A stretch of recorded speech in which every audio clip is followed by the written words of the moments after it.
ಸ್ಯಾಂಡಲ್ವುಡ್ನ ಆಳೋಕೆ ತುಂಬ ಜನ ಒಳ್ಳೆ ಪ್ರತಿಭೆ ಇರುವಂಥವ್ರು. ನಮ್ಮ ಯಶ್ ಅವ್ರು ತಗೊಳ್ಳಿ, ಎಂಥ ಒಳ್ಳೆ ಪ್ರತಿಭೆ ಅವ್ರು ನೋಡಿ.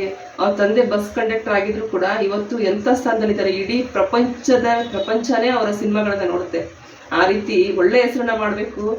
ಆದರೆ ಈ ರೀತಿ ಒಂದು ಕೊಟ್ಟಿರುವಂಥ ಒಂದು ಚಾನ್ಸನ್ನು, ಈ ರೀತಿ ಒಂದು ಪ್ಲಾಟ್ಫಾರ್ಮನ್ನು ಕೆಟ್ಟ ರೀತಿಯಲ್ಲಿ ಹೆಸರು ಬಂದಿದೆ ಅಂದ ತಕ್ಷಣ ನಾನೇ ದೊಡ್ಡ ಹೀರೋ, ಇನ್ನು ಮುಂದೆ ತಂದೆ ಎಲ್ಲ ಅನ್ನೋ ಥರ ಒಂದು ಅದೇನು ಹೇಳ್ತಾರಲ್ಲ. ಹಾಯ್ ಫ್ರೆಂಡ್ಸ್, ಎಲ್ಲರೂ ಹೇಗಿದ್ದೀರಾ? ಹೋಪ್ ನೀವೆಲ್ಲ ಚೆನ್ನಾಗಿದ್ದೀರಾ ಅಂತ ನಾನು ಭಾವಿಸ್ತೀನಿ. ನೀವು ನೋಡ್ತಾ ಇದ್ದೀರಾ ಮಾಯ ಪ್ರಪಂಚ ಚಾನಲ್. ಇದು ಮಂಗಳವಾರದ ಸಂಜೆ. ಇವತ್ತು ಸಂಜೆನ ಬ್ಲಾಗ್ ಸ್ಟಾರ್ಟ್ ಮಾಡ್ಕೊಂಡಿದ್ದೀನಿ. ಇವತ್ತು ನಿಮಗೆಲ್ಲ ಗೊತ್ತಿರೋ ಹಾಗೆ ಅಮಾವಾಸ್ಯೆ ಅಲ್ವಾ, ಹಂಗಾಗಿ ಮನೆಯೆಲ್ಲ ಒಂದು ಕಡೆಯಿಂದ ಕ್ಲೀನ್ ಮಾಡಿಕೊಂಡು, ಮಳೆ ಮೋಡ ಬೇರೆ, ಏನೋ ಒಂಥರ ಕೆಲಸ ಮಾಡೋಕ್ಕೆ ಇಂಟ್ರೆಸ್ಟ್ ಇರೋಲ್ಲ ಈ ಥರ ಮಳೆ ಮೋಡ ಇದ್ದರೆ. ಹಂಗಾಗಿ ಸ್ವಲ್ಪ ಲೇಟ್ ಆಯಿತು ಎಲ್ಲ ಮನೆ ಕ್ಲೀನಿಂಗು ಎಲ್ಲ ಮಾಡಿಕೊಂಡು, ದೇವ್ರಿಗೂ ಕೂಡ ದೀಪ ಎಲ್ಲ ಹಚ್ಚಿ ಆಯಿತು. ಹಂಗೆ ಸಂಜೆಗೆ ಏನಪ್ಪ ಅಡುಗೆ ಮಾಡೋದು ಅಂತ ಅನ್ಕೊತಾ ಇದ್ದೆ. ಯಾವಾಗಲೂ ತರಕಾರಿ ಸಾಂಬಾರು ಅಂದರೆ ತರಕಾರಿ ಬೇಳೆ ಸಾಂಬಾರು ಮಾಡಿ ಮಾಡಿ ಬೇಜಾರಾಗ್ಬಿಟ್ಟಿದೆ. ಹಂಗಾಗಿ ಇವತ್ತು ಸಾಯಂಕಾಲ ರಾತ್ರಿ ಊಟಕ್ಕೆ ಬೀನ್ಸು ಹೆಸರು ಕಾಳು ಹಾಕಿ ಬಸ್ಸಾರನ್ನ ಮಾಡ್ತಾಯಿದ್ದೀನಿ. ತುಂಬ ಚೆನ್ನಾಗಿರುತ್ತೆ ಟೇಸ್ಟಿಯಾಗಿ, ಹಾಗೆ ಮುದ್ದೆಗೆ ಚೆನ್ನಾಗಿರುತ್ತೆ. ಹಂಗಾಗಿ ನೋಡಿ ಹೆಸರು ಕಾಳನ್ನು ನೆನೆಸಿಟ್ಟಿರೋ ಹೆಸರು ಕಾಳನ್ನು ಕುಕ್ಕರ್ಗೆ ಹಾಕಿ ವಿಶಿಲ್ ಕೂಗಿಸ್ಕೊಂಡಿದ್ದೀನಿ, ಒಂದು 3 ವಿಶಿಲು. ಹೆಸರು ಕಾಳನ್ನು ಬೆಳಗ್ಗೆ ನೆನೆಸಿಟ್ಟಿದ್ದೆ, ನೈಟ್ ಸಾರು ಮಾಡೋಣ ಅಂತೇಳಿ 1 ವಿಶಿಲ್ ಕೂಗಿಸ್ಕೊಂಡಿದ್ದೀನಿ. ಈಗ ಉಪ್ಪು ಹಾಕಿ 1 ವಿಶಿಲ್ ಕೂಗಿಸ್ಕೊಂಡಿದ್ದೀನಿ. ನೋಡಿ ಹಾಗೆ ಇಲ್ಲಿ ಬೀನ್ಸನ್ನು ಕಟ್ ಮಾಡಿ ಇಟ್ಕೊಂಡಿದ್ದೀನಿ. ಓಕೆನಾ? ಒಂದೇ ವಿಶಿಲ್ ಯಾಕೆ ಹೆಸರು ಕಾಳು ಬೇಯಿಸ್ಕೊಂಡಿದ್ದೀನಿ ಅಂತಂದರೆ, ಜಾಸ್ತಿ ಬೇಯಿಸ್ಕೊಂಡ್ಬಿಟ್ರೆ ಏನಾಗುತ್ತೆ, ಬೆಂದೋಗುತ್ತೆ ಹೆಸರು ಕಾಳು. ಹಾಗಾಗಿ ಜಸ್ಟ್ 1 ವಿಶಿಲ್ ಕೂಗಿಸ್ಕೊಂಡಿದ್ದೀನಿ. ಈಗ ಬೀನ್ಸು ತೊಳೆದು ಕಟ್ ಮಾಡಿರುವಂಥ ಬೀನ್ಸ್ ಹಾಕ್ಕೊಂಡು ಒಂದು 5 ನಿಮಿಷ ಬೇಯಿಸಿದ್ರೆ ಬೀನ್ಸ್ ಬೇಯುತ್ತೆ. ಈ ಬೀನ್ಸ್ ಜೊತೆಗೆ 1 ಈರುಳ್ಳಿ, ಹಾಗೆ ಒಂದು ಮೀಡಿಯಮ್ ಸೈಜ್ 3 ಟೊಮೊಟೊವನ್ನು ಕೂಡ ಬೇಯಿಸೋಕೆ ಹಾಕ್ತಾಯಿದ್ದೀನಿ. ಹೆಸರು ಕಾಳು ಬೇಯಿಸುವಾಗ ಆಲ್ರೆಡಿ ಉಪ್ಪು ಹಾಕ್ಕೊಂಡಿದ್ದೀನಿ. ಇವಾಗ ಒಂದು ಸ್ವಲ್ಪ ಇದು ಬೀನ್ಸಿಗೆ ಎಷ್ಟು ಬೇಕಾಗುತ್ತೆ ಅಷ್ಟು ನೋಡಿಕೊಂಡು ಉಪ್ಪನ್ನು ಸೇರಿಸ್ಕೊತೀನಿ. ಇದು 1 ವಿಶಿಲ್ ಕೂಗಿಸ್ಕೊಂಡ್ರೆ ಸಾಕು. ನೀಟಾಗಿ ಆಲ್ರೆಡಿ ಹೆಸರು ಕಾಳು ಬೆಂದಿರೋದ್ರಿಂದ ಟೊಮೊಟೊ ಮತ್ತು ಬೀನ್ಸ್ ಕೂಡ ಬೇಗನೆ ಬೇಯುತ್ತೆ. ಈಗ ಇದು 1 ವಿಶಿಲ್ ಬರಲಿ. ನಾನು ಬಸ್ಸಾರನ್ನ ಮಾಡ್ಬೇಕಾದ್ರೆ ಸಾಂಬಾರು ಪುಡಿಯನ್ನು ಹಾಕ್ಕೊಂಡೆ ರುಬ್ತಾ ಇದ್ದಿದ್ದು ಮಸಾಲೆ. ಸಾಂಬಾರು ಪುಡಿ ಖಾಲಿ ಆಗಿಬಿಟ್ಟಿದೆ ಇವಾಗ ನೋಡಿಕೊಂಡೆ. ಹಂಗಾಗಿ ಸ್ವಲ್ಪ ಮೆಣಸಿನ್ಕಾಯಿನೇ ಹಾಕೊಂಡ್ಬಿಡ್ತೀನಿ ಬೇಯಿಸೋಕ್ಕೆ. ಮೆಣಸಿನ್ಕಾಯಿ ಹಾಕಿದ್ರು ಕೂಡ ಚೆನ್ನಾಗಿರುತ್ತೆ ಟೇಸ್ಟು, ಸ್ವಲ್ಪ ಹಸಿ ಖಾರ ಟೈಪ್ ಬರುತ್ತೆ, ಚೆನ್ನಾಗಿರುತ್ತೆ. ಹಾಗಾಗಿ ಮೆಣಸಿನ್ಕಾಯಿನೂ ಕೂಡ ಈಗ ಸೇರಿಸ್ಕೊಂಡು 1 ವಿಶಿಲ್ ಕೂಗಿಸ್ಕೊತೀನಿ.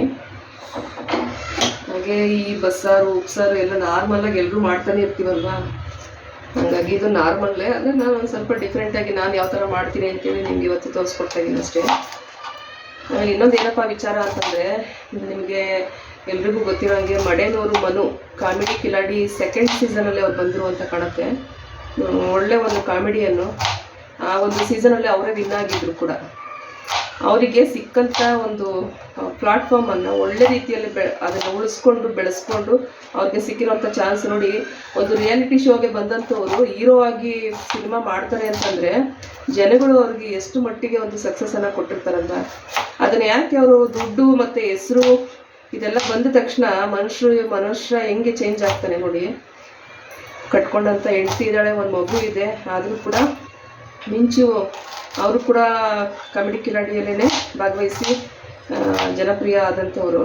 ಅವ್ರನ್ನ ಇವರೇನೋ ಅಬ್ಯೂಸ್ ಮಾಡಿಕೊಂಡು ಅವ್ರ ಲೈಫ್ ಹಾಳು ಮಾಡಿದ್ರು ಅಂತೇಳಿ ಎಲ್ಲ ಬರ್ತಾಯಿದೆ ವಿಚಾರಗಳು. ಅದೆಲ್ಲ ಏನೇ ಇರಲಿ, ಒಂದು ಅವ್ರ ವೈಯಕ್ತಿಕ ವಿಚಾರ. ಆದರೆ ನಮ್ಮ ಕನ್ನಡ ಸಿನಿಮಾದಲ್ಲಿ ಮುಖ್ಯವಾಗಿ ಇವಾಗ ಇರೋವಂಥವರಲ್ಲಿ ಶಿವರಾಜ್ ಕುಮಾರ್ ಅವ್ರಿಗೆ ಕ್ಯಾನ್ಸರ್ ಇದೆ, ಇನ್ನೊಂದು 5 ವರ್ಷ ಸತ್ತೋಗ್ತಾರೆ ಅವರು. ನೆಕ್ಸ್ಟು ನಮ್ಮ ದರ್ಶನ್ ಅವ್ರಿಗೆ ಹೆಸರು ಹೋಯಿತು, ಇನ್ನು ಅವ್ರಿಗೆ ಮಾರ್ಕೆಟೇ ಇಲ್ಲ. ಆಮೇಲೆ ಧ್ರುವ ಸರ್ಜಾ ಅವ್ರು ಇನ್ನೊಂದು 8 ವರ್ಷ ಅಷ್ಟೇ ಮಾರ್ಕೆಟಲ್ಲಿ ಇರ್ತಾರೆ.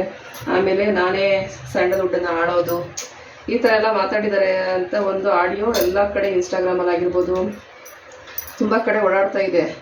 ನಾನು ಏನು ಹೇಳೋಕ್ಕೆ ಇಷ್ಟಪಡ್ತೀನಿ ಅಂತಂದರೆ, ನಾನು ವೈಯಕ್ತಿಕವಾಗಿ ನಾನು ಒಂದು ಆಡಿಯನ್ಸ್ ಆಗಿ ಶಿವರಾಜ್ ಕುಮಾರ್ ಅವ್ರನ್ನ ತಗೊಳ್ಳಿ. ಶಿವರಾಜ್ ಕುಮಾರ್ ಅವರ ಕುಟುಂಬ ಸಿನಿಮಾ ರಂಗಕ್ಕೆ ಮೀಸಲಾಗಿ ಎಲ್ಲ ವಿಚಾರದಲ್ಲೂ ಒಳ್ಳೆಯದನ್ನು ಸಮಾಜಕ್ಕೆ ಕೊಡ್ತಾ ಬಂದಿದ್ದಾರೆ.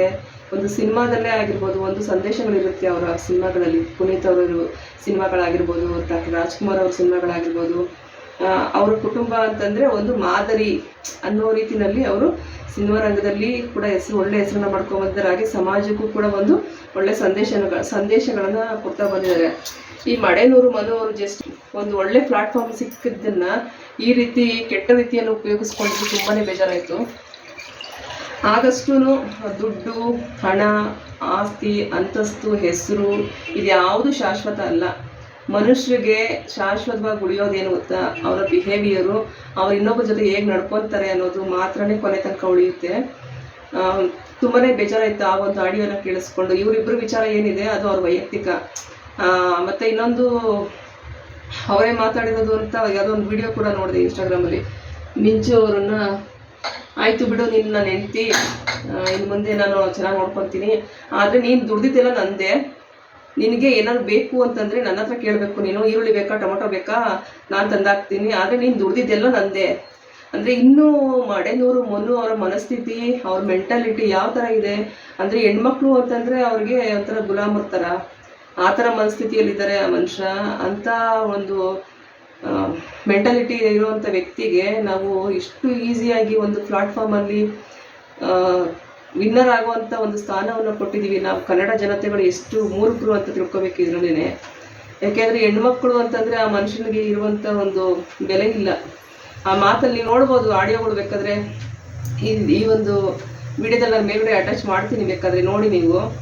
ತುಂಬಾನೇ ಶಿವರಾಜ್ ಕುಮಾರ್ ಇನ್ನೊಂದು 6 ವರ್ಷ ಸತ್ತಂತ್ರಿ ನಂಗೆ ಗೊತ್ತು. ಧ್ರುವ ಸರ್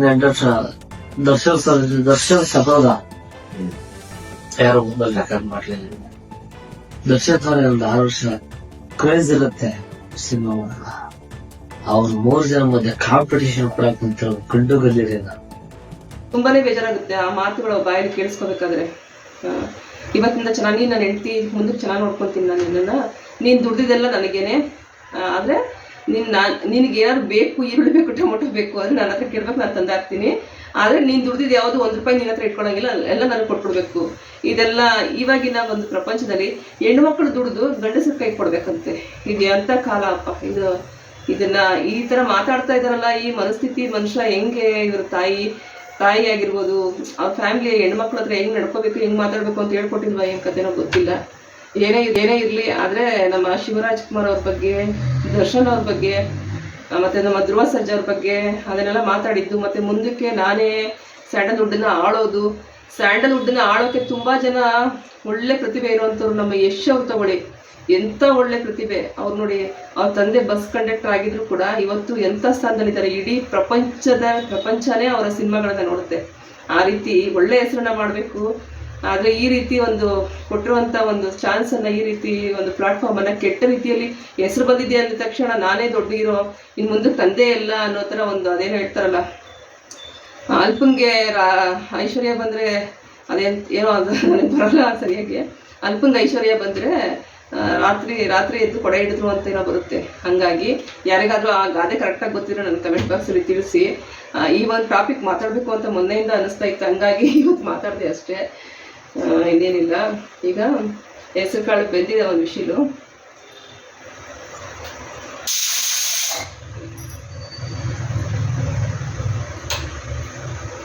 ನೋಡಿ, ಈಗ ಒಂದು ವಿಷಿಲು ಕುಕ್ಕರ್ ಕೂಗಿದೆ. ಈಗ ಇದನ್ನು ಸೋಸ್ಕೊತೀನಿ, ಅಂದರೆ ನೀರು ಮತ್ತು ಹೆಸರು ಕಾಳು ಅದೆಲ್ಲ ಸಪ್ರೇಟ್ ಮಾಡ್ಕೋಬೇಕಾಗುತ್ತೆ.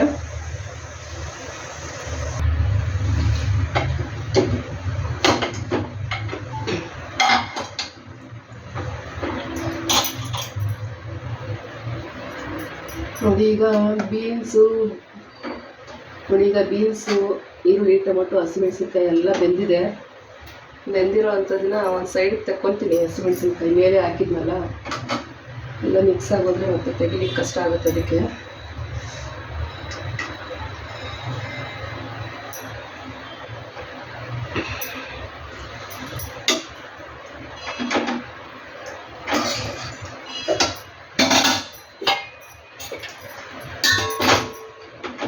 ಬೆಂದಿರೋಂಥ ಟೊಮೊಟೊನ ಮಿಕ್ಸಿ ಜಾರ್ಗೆ ಎತ್ಕೊತೀನಿ. ಈರುಳ್ಳಿ, ಟೊಮೆಟೊ ಎಲ್ಲ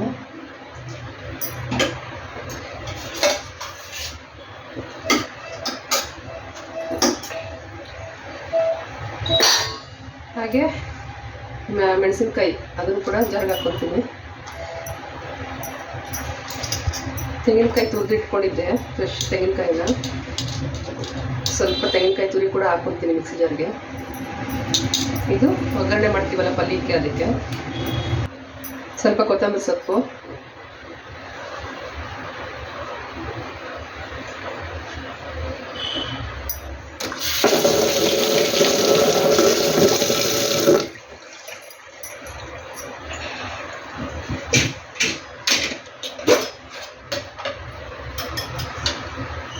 ಹಾಗೆ ಸ್ವಲ್ಪ ಜೀರಿಗೆ, ಸಣ್ಣ ಸ್ಪೂನ್ ಆಗಿರೋದ್ರಿಂದ 2 ಸ್ಪೂನ್ ಹಾಕಿದ್ದೀನಿ ಜೀರಿಗೆ. ಮತ್ತು ಒಂದು ಸ್ಪೂನ್ ಆಗುವಷ್ಟು ಅರಿಶಿನ ಪುಡಿ, ಸಣ್ಣ ಸ್ಪೂನ್ ಅದು. ಈಗ ಇಷ್ಟನ್ನು ನೀಟಾಗಿ ನುಣ್ಣ ಗ್ರೈಂಡ್ ಮಾಡ್ಕೋಬೇಕಾಗುತ್ತೆ.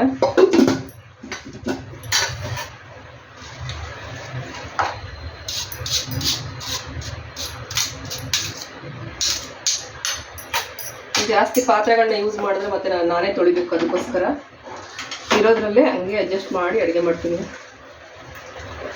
ಇವಾಗ ಬೀನ್ಸ್ ಮತ್ತು ಹೆಸರು ಕಾಳನ್ನು ಸೋಸ್ಕೋಬೇಕು. ಈ ಥರ ನೀರು ಮತ್ತು ಬೀನ್ಸನ್ನು ಸಪ್ರೇಟ್ ಮಾಡ್ಕೋಬೇಕು ಈ ರೀತಿ.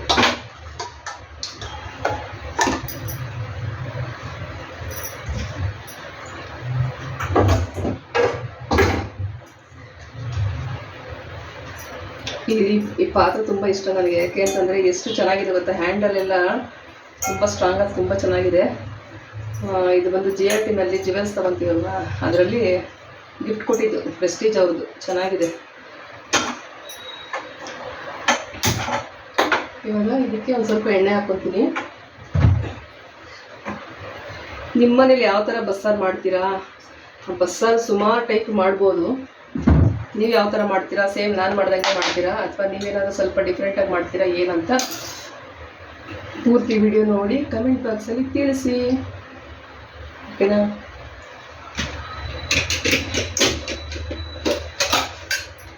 ನೋಡಿ, ಈಗ ಎಣ್ಣೆ ಬಿಸಿಯಾಗಿದೆ. ಈಗ 1 ಸ್ಪೂನ್ ಆಗೋಷ್ಟು, ಸಣ್ಣ ಸ್ಪೂನ್ ಆಗಿರೋದ್ರಿಂದ 2 ಸತಿ ಹಾಕಿದೆ ನೋಡಿ. ಚಿಕ್ಕ ಸ್ಪೂನು ನೋಡಿ, ಚಿಕ್ಕದಂದರೆ ಚಿಕ್ಕ ಸ್ಪೂನ್ ಇದು. ಇದರಲ್ಲಿ ಒಂದು 2 ಸ್ಪೂನ್ ಸಾಸಿವೆ ಹಾಕ್ಕೊಂಡಿದ್ದೀನಿ. ಸಾಸಿವೆ ಸ್ವಲ್ಪ ಚಿಟಪಿಟ ಆಗಲಿ. ಅದಾದಮೇಲೆ ಈರುಳ್ಳಿಯನ್ನು ಹಾಕ್ಕೋಬೇಕಾಗುತ್ತೆ.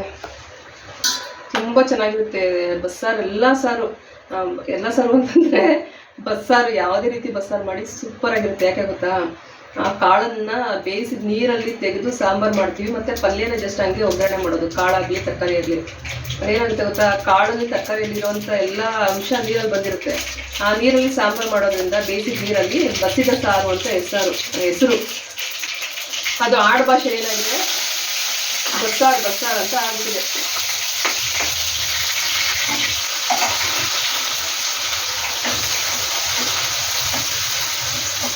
ಈರುಳ್ಳಿ ಸ್ವಲ್ಪ ಚೆನ್ನಾಗಿ ಕೆಂಪಗಾಗಬೇಕು. ಈರುಳ್ಳಿ ಸ್ವಲ್ಪ ಚೆನ್ನಾಗಿ ಕೆಂಪಗಾದ ಮೇಲೆ ಬೇಯಿಸಿಟ್ಟಿರುವಂಥ ಹೆಸರು ಕಾಳನ್ನು ಹಾಕೋಬೇಕಾಗುತ್ತೆ. ಇದು ಹಂಗೆ ತಿನ್ಕೋಬೋದು ಗೊತ್ತಾ, ಅಷ್ಟು ಚೆನ್ನಾಗಿರುತ್ತೆ ಟೇಸ್ಟಿಯಾಗಿ. ಹೆಸರು ಕಾಳು, ಬೀನ್ಸು.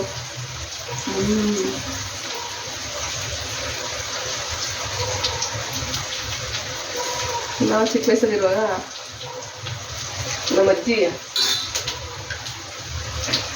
ಮಾಡ್ತಾ ಇದ್ರು ಪಾಪ. ಅವಾಗ ನಮ್ಮ ಅಜ್ಜಿ ಅವ್ರು ಮಾಡ್ಕೊಡ್ತಾ ಇದ್ರು.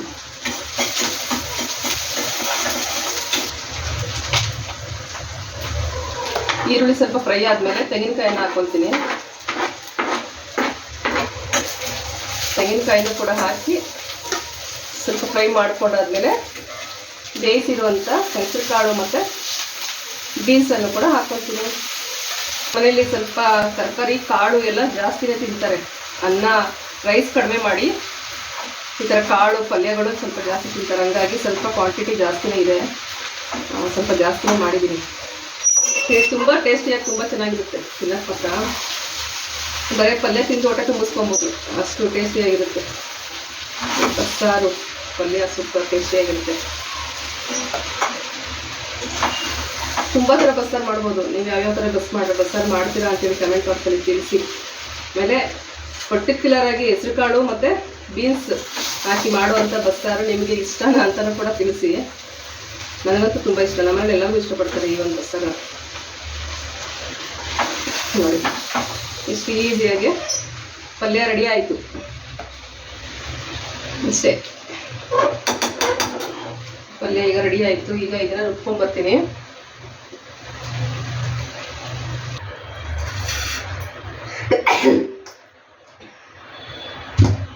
ನೋಡಿ ಮಸಾಲೆನ ನುಣ್ಣಗೆ ರುಬ್ಕೊಂಡಿದ್ದೀನಿ.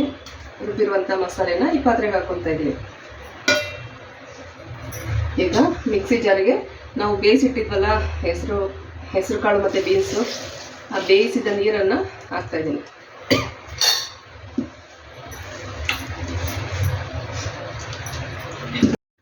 ಬಸ್ಸಾರು ಟೇಸ್ಟ್ ಬರೋದಕ್ಕೆ ಮುಖ್ಯ ಕಾರಣವೇ ಹೆಸರು ಕಾಳು. ಅಂದರೆ ಬೇಯಿಸಿ ತೆಗೆದಂಥ ನೀರು, ತರಕಾರಿ ಮತ್ತು ಕಾಳುಗಳಿಂದ ಬೇಯಿಸಿ ತೆಗೆದಂಥ ನೀರು ಹಾಕೋದ್ರಿಂದ ತುಂಬ ಟೇಸ್ಟಿಯಾಗಿ ಚೆನ್ನಾಗಿರುತ್ತೆ ಬಸ್ಸಾರು. ನೋಡಿ ರುಬ್ಬಿರೋ ಮಸಾಲೆ ಹಾಗೆ ಬಸ್ತಿಟ್ಟಿರೋವಂಥ ನೀರನ್ನು ಹಾಕಿ ಈಗ ಕುದಿಸ್ತಾ ಇದ್ದೀನಿ. ಸ್ವಲ್ಪ ಉಪ್ಪನ್ನು ಹಾಕಿ, ಇದಕ್ಕೇನು ಒಗ್ಗರಣೆ ಮಾಡಬೇಕು ಅಂತ ಏನಿಲ್ಲ, ನೀಟಾಗಿ ಒಂದೆರಡು ಕುದಿ ಬರೆಸ್ಕೊಂಡ್ರೆ ಸೂಪರಾಗಿರುವಂಥ ಬಸ್ಸಾರು ರೆಡಿ ಆಯಿತು. ಯಾವುದೇ ಬಸ್ಸಾರು ಮಾಡಿದ್ರೂ ಕೂಡ ಮುದ್ದೆ ಅಂತೂ ಇರಲೇಬೇಕು. ಮುದ್ದೆ ಜೊತೆ ಬಸ್ಸಾರು ಊಟ ಮಾಡ್ತಾಯಿದ್ರೆ ಅದ್ರ ಟೇಸ್ಟೇ ಬೇರೆ ಅಲ್ವಾ. ಹಾಗಾಗಿ ನಾನಿಲ್ಲಿ ಮುದ್ದೆಯನ್ನು ಕೂಡ ರೆಡಿ ಮಾಡ್ಕೊಂಡಿದ್ದೀನಿ. ನಾನಿವತ್ತು ನಾರ್ಮಲಾಗಿ ರಾಗಿ ಮುದ್ದೆ ಮಾಡಿದೆ, ವೈಟ್ ಮುದ್ದೆ ಮಾಡಿದ್ದೀನಿ. ಅದು ಯಾವುದರಿಂದ ಅಂತಂದರೆ ನಿಮಗೆಲ್ಲ ಗೊತ್ತಿರೋಂಗೆ ಪುಷ್ಟಿ ಪೌಡ್ರು ನಮ್ಮ ಮನೇಲಿ ಇರುತ್ತೆ, ಹಾಗಾಗಿ ಅದರಲ್ಲಿ ಮುದ್ದೆ ಮಾಡಿದ್ದೀನಿ. ಯಾರೆಲ್ಲ ಇದೇ ರೀತಿ ಪುಷ್ಟಿ ಪೌಡ್ರಿಂದ ಮುದ್ದೆ ಅಥವಾ ಮಾಲ್ಟನ್ನು ಮಾಡಿ ಕುಡಿತೀರಾ ನನಗೆ ಕಮೆಂಟ್ ಮಾಡಿ ತಿಳಿಸಿ. ಯಾಕೆಂದರೆ ಲಾಸ್ಟ್ ಟೈಮು ಇದೇ ರೀತಿ ಒಂದು ಪುಷ್ಟಿ ಪೌಡ್ರು ಒಂದು ವಿಡಿಯೋ ಹಾಕಿದಾಗ ಅವರು ಮಾಡಿಕೊಟ್ರಂತೆ, ಅವ್ರ ಮಕ್ಳಿಗೇನೋ ಪ್ರಾಬ್ಲಮ್ ಆಯಿತು ಅಂತೇಳಿ ನನಗೆ ಕಮೆಂಟ್ ಹಾಕಿದರು. ಹಾಗಾಗಿ ಹೇಳ್ತಾ ಇದ್ದೀನಿ ಅಷ್ಟೇ. ಹಾಗೆ ರಾತ್ರಿ ಊಟದ ಜೊತೆಗೆ KFC ಚಿಕನ್ ಕೂಡ ನಮ್ಮ ಮನೇಲಿ ಆರ್ಡ್ರ್ ಮಾಡಿದರು, ಅದನ್ನು ಕೂಡ ಸೇರಿಸಿ ಈಗ ಊಟ ಮಾಡ್ತಾಯಿದ್ದೀವಿ. ನೋಡಿದ್ರಲ್ಲ ಫ್ರೆಂಡ್ಸ್ ಇವತ್ತಿನ ವ್ಲಾಗ್. ಈ ವ್ಲಾಗ್ ಇಷ್ಟ ಆಗಿದ್ರೆ ಪ್ಲೀಸ್ ಲೈಕ್ ಮಾಡಿ, ಶೇರ್ ಮಾಡಿ, ಕಮೆಂಟ್ ಮಾಡಿ. ನಾಳೆ ಮತ್ತೊಂದು ವಿಡಿಯೋದಲ್ಲಿ ನಾನು ನಿಮ್ಮನ್ನು ಭೇಟಿ ಆಗ್ತೀನಿ.